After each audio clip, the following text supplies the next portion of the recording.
Los vas a tronar. Y tú vas a tronar. Sí, vamos a tronar en el pecado, y vamos a tronar con el deseo de satisfacer a nuestra carne, y vamos a tronar con el yo, y vamos a tronar con el Señor que hay en mí, y vamos a tronar con el no glorificar al Señor. Sí, gloria al Señor, yo quiero tronar. Yo quiero tronar. Yo quiero tronar para que el Señor viva en mí en verdad. Por eso es que podemos ver más madurez espiritual, más deseo de servir, más quebrantamiento, más perseverancia en aquellos que guardan estas características.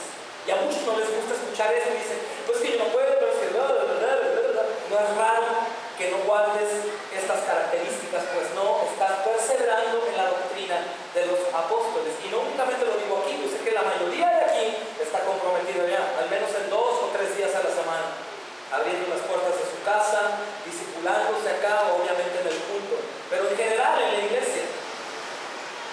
Buscar las cualidades que tenía la iglesia de Jerusalén es en verdad buscar al Señor, y es ser preservados por Él. No existe el que diga, bueno, pero tú no sabes, yo no me congrego aquí más de 2 veces a la semana, yo no voy al discipulado, yo no tengo mi casa abierta, pero yo y el Señor sabemos que sí tenemos. Hermano, eso es una mentira del diablo. Tú y el Señor, así en individual, únicamente existe en la oración, cuando tú y Él platican en oración. Pero hablando de la iglesia, no. La iglesia es esto. La iglesia es un cuerpo formado por muchos miembros, que cada uno hace lo suyo para la edificación de ella misma, que cada uno hace lo suyo para extender el reino. Y es necesaria una perseverancia en la doctrina, aunque te duela y digas, ¡ah! Esta era una iglesia no silenciosa, era una iglesia de bullicio, era una iglesia que donde quiera que iba no pasaba desapercibida. Era una iglesia que caminaba y pasaban cosas. Ahí estaba un apóstol orando y salió un demonio, y otras hermanas orando por otras mujeres, y otros hermanos evangelizando duro, jóvenes arriba de piedras o de cajas, predicando el evangelio del Señor. No era una iglesia callada que respetaba las obras de Satanás, como hoy en día vemos muchas iglesias, y a veces nosotros somos así. Vemos la necesidad, hay que respetar a cada quien lo suyo. Vas a una casa de familia o de amigos y ¿no vas a orar? No, vamos a respetar. Vas a lo mejor con tus viejas amistades, y en lugar de decirles, hey, malas palabras y todo eso, refiriéndote a mí, también tú háblalas, pero yo ya no soy ese que estás diciendo que soy. Ah, tranquilo, el otro ya murió, Cristo ahora vive en mí. Ellos no callaban como a veces nosotros callamos, por vergüenza. Ay, no dije nada, no hablé, me dio pena, pero Dios sabe que por dentro sí quería hablar. No, esta iglesia era de bullicio, esta iglesia andaba murmurando todo el día, no hacia adentro, sino hacia afuera del Señor.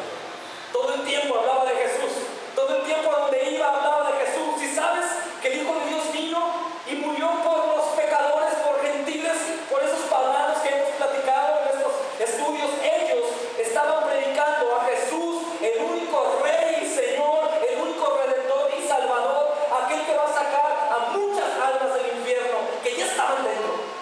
En ese tiempo de Dios, muchas personas ya estaban dentro del infierno, aún sin llegar. Y Cristo las arrebató. Era además una iglesia que Dios usaba para hacer maravillas. ¿Por qué? Porque perseveraban. Amados, sabes que el tiempo que pasó, hemos tenido muchas cosas y estuvimos llevando mucho del Señor, pero nos quedamos como escuálidos, cansados, agotados, y ya no podíamos más. Y fue un tiempo este año que entró mucho del Señor a nosotros. Estudiamos mucho, nos concentramos mucho en la doctrina, en la teología, escuchamos, preguntamos, y de empezar un grupo mínimo de 4 personas, ahora somos 30 los miércoles. Y recibimos, y los que están aquí son los que trabajan en la iglesia para las cosas de la iglesia. Es lógico, recibes el Señor, te llena tanto que tienes que dar. Así es. Así es. Esta iglesia era así. Esta iglesia hacía maravillas. Recuerden la temporada cuando conocimos a Silvia, que vivíamos en el hospital. Casi todos los días ahí estábamos. Y si no era en uno, era en el civil y ahí. Y ahí estábamos, ahí estábamos. Vimos maravillas. Vimos cosas, probablemente no todo lo que queríamos, ¿verdad? Pero vimos cosas.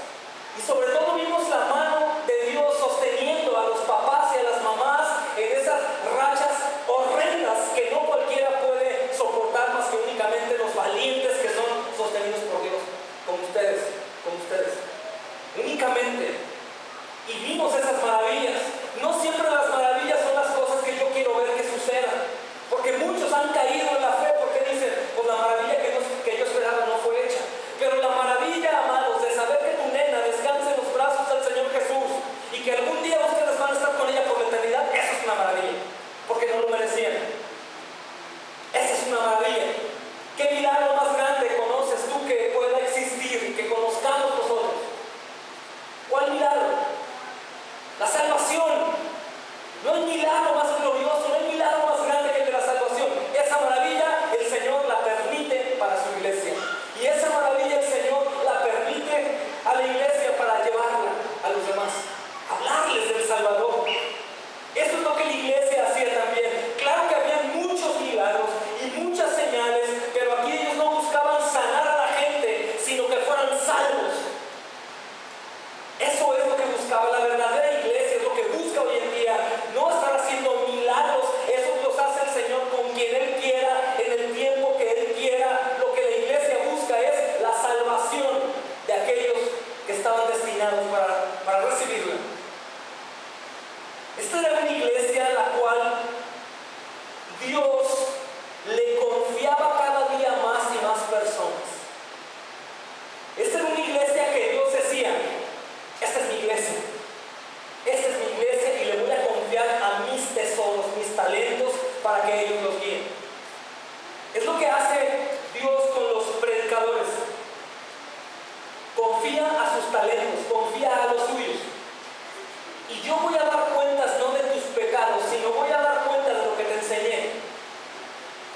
Por eso si a veces dudas, si vamos por un mal camino, creo que prefiero que el Señor me mate aquí arriba, predicando la verdad, a predicar una mentira y llevarnos a la perdición. Prefiero que antes me mate, antes de que abra yo mi boca diciendo atrocidades. Prefiero que te lastimes y te vayas y nunca vuelvas, sabiendo que una palabra basta para sanarte y cuando el Señor quiera te va a hacer volver a su iglesia, probablemente no a esta, a tenerte contento, a gusto, sonriendo toda la predicación y que te vayas al infierno. Y yo también. Vamos a seguir estas cosas que la iglesia primitiva hacía. Y Hechos 2:42 nos deja ver 4 cosas muy importantes que me gustaría que tomaras en cuenta y que anotes y anotas. Primeramente, el estudio y la práctica de la sana doctrina. Lo primero, el estudio y la práctica. No nada más estudiaban, sino también lo llevaban afuera, practicaban, hablaban. Ahora, si hablamos de que son personas como nosotros, ¿tú crees que les daba temor hablar en la calle? ¿Tú crees que les temblaban las piernitas como los que predicamos en la calle y te tiemblan? Muchos dicen, ay, pues tú ya has predicado como 1000 veces, no sientes nada. No, tiemblan las piernas. Me tiemblan las piernas cada vez que predico en la calle en público. Y no por miedo a ellos, por miedo al Señor, por temor al Señor, a equivocarte, a decir algo que los confunda. Me da mucho deseo llegar y decirles a los que escuchan, acércate, Dios te ama, tiene un plan maravilloso para tu vida. Veí una foto que le dicen a Pedro, no te preocupes, Dios tiene un plan maravilloso para tu vida. Y soy chicado de cabeza, qué plan tan maravilloso Dios tiene. De inicio yo no voy a predicarle la buena noticia a las personas, de inicio le voy a decir, eres un aberrante pecador. Obviamente no con esas palabras, porque no van a dejar ni terminar la palabra pecador. Pero sí les tengo que dar a entender con la ley lo que son, para que ellos tiemblen también y busquen la solución a su problema gravemente eterno. ¿Es fácil predicar arrepiéntanse? Claro que no. No es fácil predicar arrepiéntanse. ¿Es fácil predicar Cristo te ama? Es fácil predicar Cristo te ama. Muy fácil. Por eso vemos multitudes de iglesias afuera predicando Cristo te ama.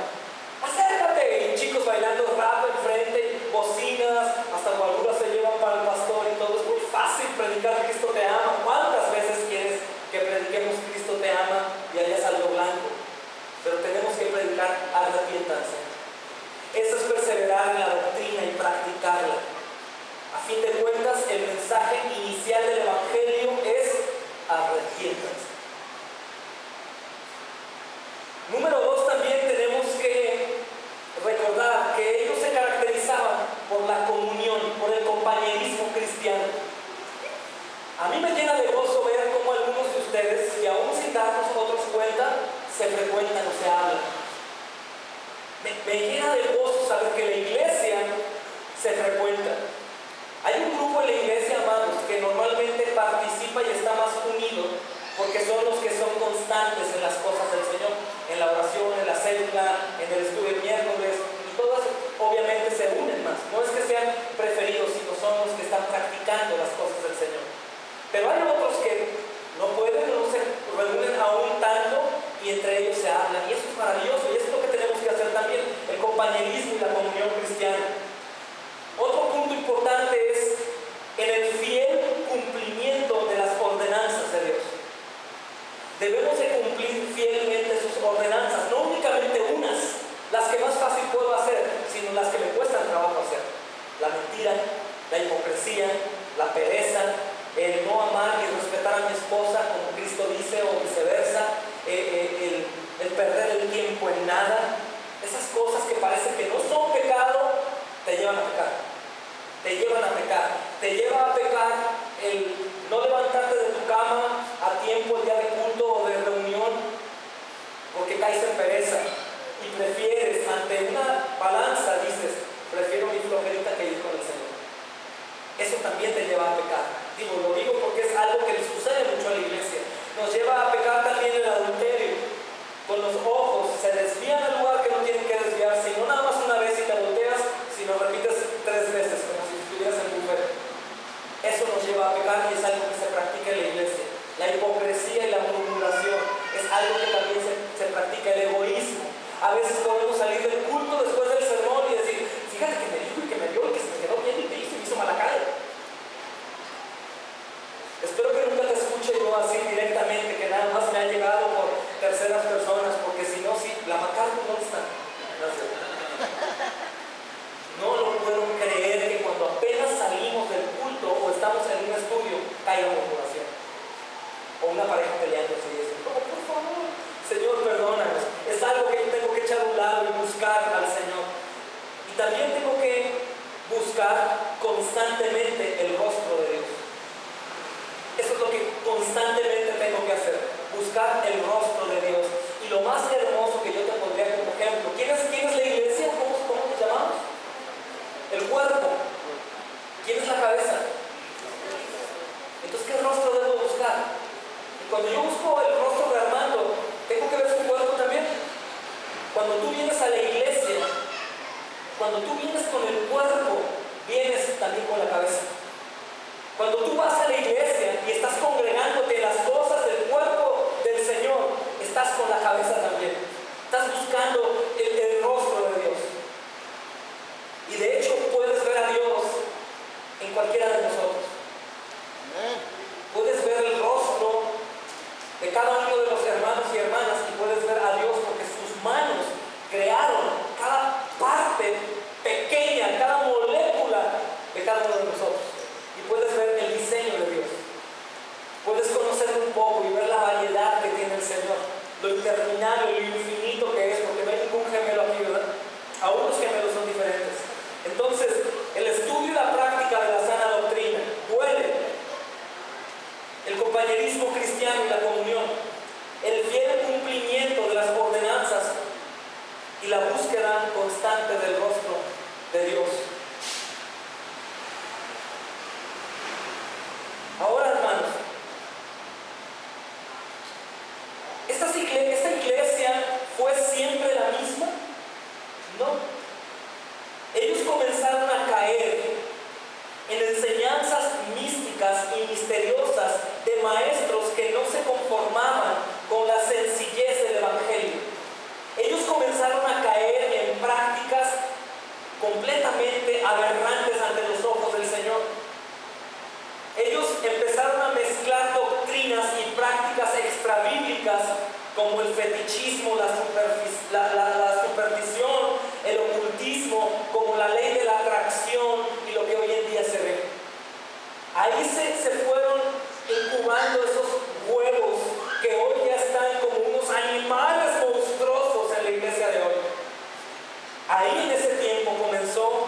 a distorsionarse todo.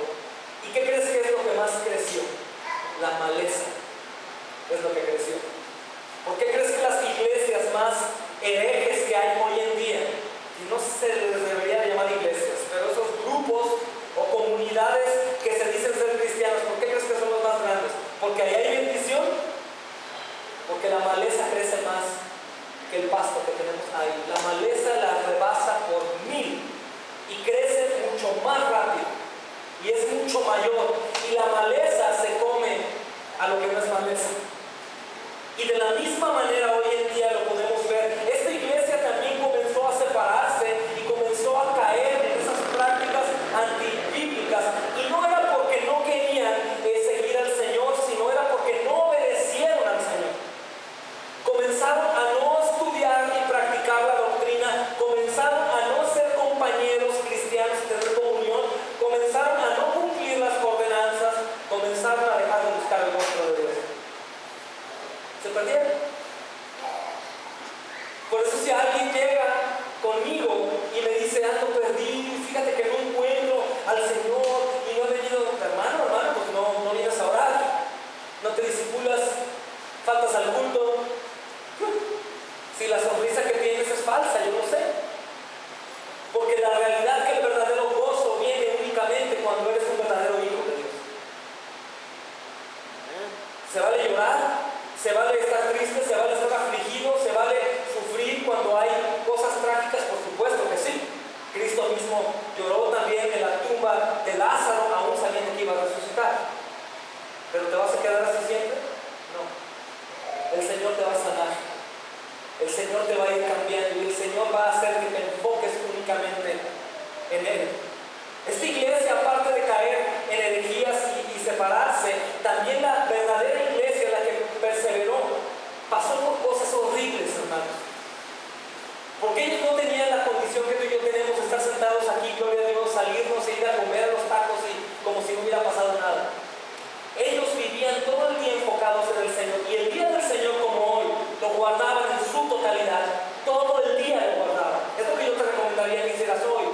Yo sé que te puedes ir a cualquier lugar, reunión familiar, pero habla y exalta al Señor. Eso es guardar el día del Señor. El día del reposo, nosotros reposamos en Cristo, y el día del reposo, que es el día del Señor para nosotros, es un día que tú y yo tenemos que guardar todo el día hasta la noche. Todo el día pensando y hablando del Señor, aunque te digan, ¿no tienes otra cosa de qué hablar? ¿Tienes a otro Salvador? No, nada más tengo el de qué hablar.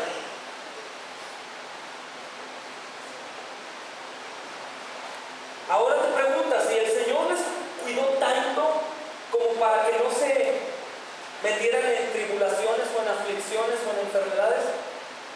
Sí, hermano, el Señor les cuidó mucho y les salvó, pero ellos sufrieron también. A ellos llegaron a sus casas, las abrieron, sacaron a sus hijos, los decapitaron, colgaban a sus esposas, abusaban de ellas, a ellos los mutilaban, los quemaban vivos, hacían cosas que a ti y a mí no nos han hecho todavía. Por esto pasó la iglesia. Ahora, ellos vendieron su fe por sufrir nunca. Murieron como mártires. Te hablo de la verdadera iglesia. Ellos se fueron corriendo y le reclamaban al Señor, ¿por qué, Señor? ¿Por qué no estás? ¿Por qué no me respondes? Me están matando con una aguja.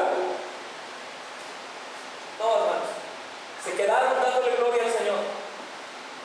Se quedaban dándole gloria al Señor. Fíjate, vea Hechos 5.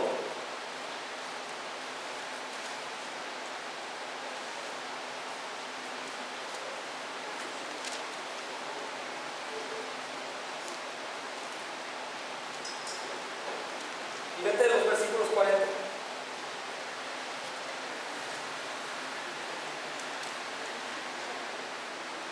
Vamos a leer el 40.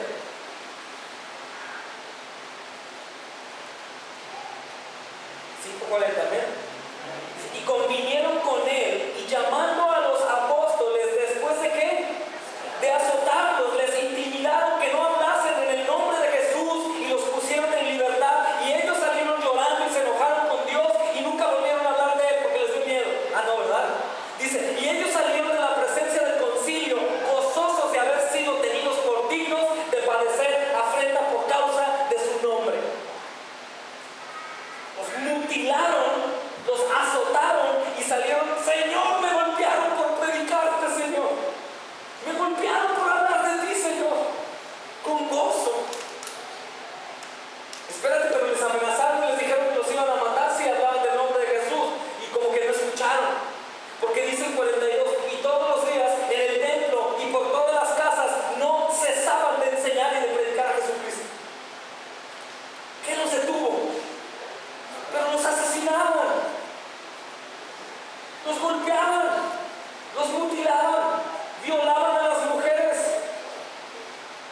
quemaban. No cesaron de enseñar y predicar a Jesús. Por eso, amados, cuando a veces comparto aquí con ustedes en repetidas ocasiones, ¿quién ama al Señor? Amén. ¿Quién moriría por Él? Amén. Muere a tu pecado primero, a tu indiferencia. ¿Qué crees que sea más fuerte? ¿Que te pongan una espada en el cuello? ¿O tu pecado? ¿O tu indiferencia? ¿O tu falta de comunión? ¿O tu falta de humildad? ¿O tu falta de generosidad? ¿O tu falta de compromiso, de comunión, de amor? ¿Qué es más? ¿Eso? ¿O la muerte enfrente de ti diciéndote que si confiesas a Jesús te van a asesinar? ¿No es más fuerte estar frente a la muerte? Entonces, de verdad, moriríamos y saldríamos con gozo como ellos diciendo, me están persiguiendo a causa de Jesús. Es donde debemos de detenernos y decir, si seré o no seré. Y ahora, no eres porque Dios no quiere, no confundas la soberanía de Dios. No eres porque probablemente no sigues y no perseveras en la doctrina de los apóstoles. Si perseveras en la doctrina de los apóstoles, es un hecho que te preserva y te tiene hasta que seas tomado igual por digno de ser azotado a causa del nombre del Señor. No podemos confundir la soberanía y decir, no, pues es que a Él les dio más porción, a mí no. Pues la fe viene de Él, entonces no me ha dado fe todavía. No, hermano, no juegues con la soberanía. Él ya nos ha dado lo que necesitamos. Pero probablemente nosotros seguimos atados y atadas a las cosas que no aprovechan. Al temor de hablar, de exaltarlo, de sufrir, al entregar lo nuestro a Él, al que tome control de nuestras vidas, sabiendo que es Señor, y sabes que si tú le entregas, Él lo toma y lo destruye, porque no necesita nada de ti ni de mí, nada necesita de ti ni de mí. Nosotros necesitamos de Él, e insisto, si tú y yo vivimos, no es para hacernos más y más sabios o conocedores o ricos o gozar más las cosas de la familia, eso es secundario. Si tú y yo estamos vivos es porque el Señor nos está puliendo, y si es necesario que nos pase por un horno de aflicción, ¿qué crees que va a hacer? Nos va a pasar por horno de aflicción hasta el punto de que tú dejes de señorearte a ti mismo, porque el único Señor es Él. Y si no entregamos ese señorío que tenemos y no comenzamos a hacer las cosas que Él dice, Él va a tomar, Él va a ir, va a luchar en contra de nosotros, y obviamente vamos a perder. Y te va a pasar por pruebas de enfermedad o de muerte de algún familiar o alguna cosa horrenda, o te va a dejar en bancarrota o te va a quitar todo lo que tienes. Lo va a hacer si es necesario. ¿Qué malo es el Señor? No, qué bueno es el Señor, porque ningún Señor puede entrar en donde el Señor gobierna. Qué bueno eres, Padre, que me derrotas porque yo no saco mi bandera blanca. El Señor dijo, en este mundo tendrás aflicción, en Juan 16:33. Y no dijo que ibas a tener aflicción únicamente por la persecución, sino porque el Señor te iba a afligir con el objetivo de que tú clamaras a Él. Porque si tú y yo estamos perfectamente bien, a menos que un valiente aquí levantara su mano y dijera que me estoy equivocando, si tú y yo estamos perfectamente bien, tú cuando le oras al Señor, le oras nada más por lo bueno que ha sido contigo. Tiene lógica, ¿no? Pero no le oras de la misma manera cuando no ha sido tan bueno contigo. Entonces, la aflicción de la que habla también el Señor en Juan 16:33 es la aflicción que ellos pasaron. Ellos pasaron también por persecución y azote y todo, pero también pasaron por tener que dejar todo lo que amaban, por tener que dejar todas sus riquezas espirituales que tenían y aún también materiales, por tener que dejar sus casas, por cambiarse, por dejar completamente la ciudadanía terrenal y buscar únicamente pertenecerle a Él. Si tú y yo vivimos, amado, es para eso. No dejes que el diablo te siga confundiendo. Qué padre hacer tantas cosas, yo no digo que no. Qué bien gozarnos del tiempo, de la vida, gloria a Dios. Pero si tú eres cristiano porque hay un Señor que te dio ese nombre. Eso es, y no nos gusta mucho, ¿verdad? Escucharlo, a muchos.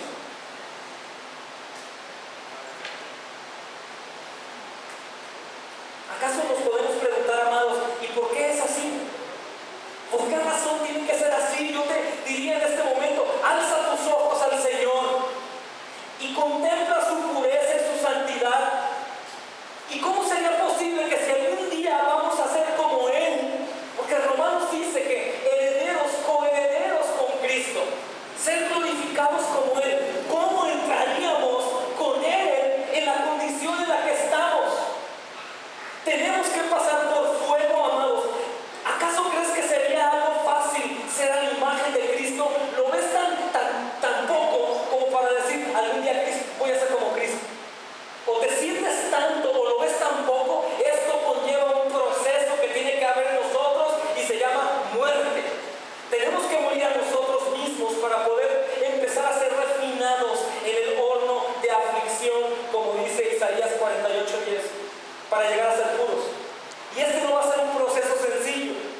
que es perfecto. Luego, mis amados hermanos, después de voltear y ver su hermosura, su santidad y su perfección, baja tu mirada y ve todos los demonios y todas las cosas que están a tus pies gracias al Señor Jesús. Todo lo que está ya derribado gracias al Señor.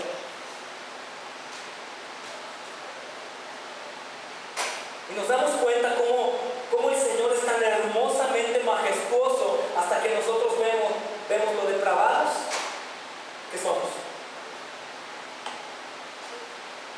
¿En verdad piensas que si Satanás te ve haciendo las cosas de la iglesia primitiva, te va a dejar en paz? No te va a dejar en paz. ¿En verdad crees que Satanás no está molesto porque yo te predique esto que te estoy predicando? Está muy molesto. ¿Tú crees que a Satanás le gusta que te dejes al descubierto tus pecados, que él le encanta cada uno de ellos? Está muy enojado y no nos va a dejar tranquilos. En cada prueba que el Señor nos mande, Él nos va a acechar continuamente. Él ronda como león rugiente, y este ejemplo es tremendo porque imagínate un león con hambre, rugiendo por carne. El diablo no está buscando allá afuera, está buscando aquí adentro, hermanos. Buscando a quien devorar. Por lo tanto, mi amado, si esperamos no tener problemas guardando las cosas que la iglesia primitiva guardaba, te tengo malas noticias. Espera problemas. Espera problemas. Pero también espera al Señor, que va a llegar.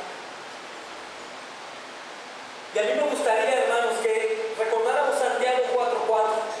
Santiago 4:4 está hablando de las almas adúlteras. ¿Por qué adúlteras? ¿Por el adulterio físico, sexual de la pareja? No. El adulterio del cuerpo de Dios con el mundo. ¿Para ti qué es mundo? ¿O para ti qué son prácticas del mundo? ¿O qué es amistad con el mundo? Me gustaría que desde tu propio punto de vista te respondieras. Pero la palabra dice: oh almas adúlteras, ¿qué no sabes que la amistad con el mundo es enemistad contra Dios? Pero a veces parece que no creemos, o a poco somos tan insensatos como para saber esto y no importarnos, y ser más amigos del mundo que de las cosas de Dios. Ten por seguro que si el Señor dice aquí y permite que Santiago haga esta advertencia, ten por seguro que es de parte de Dios.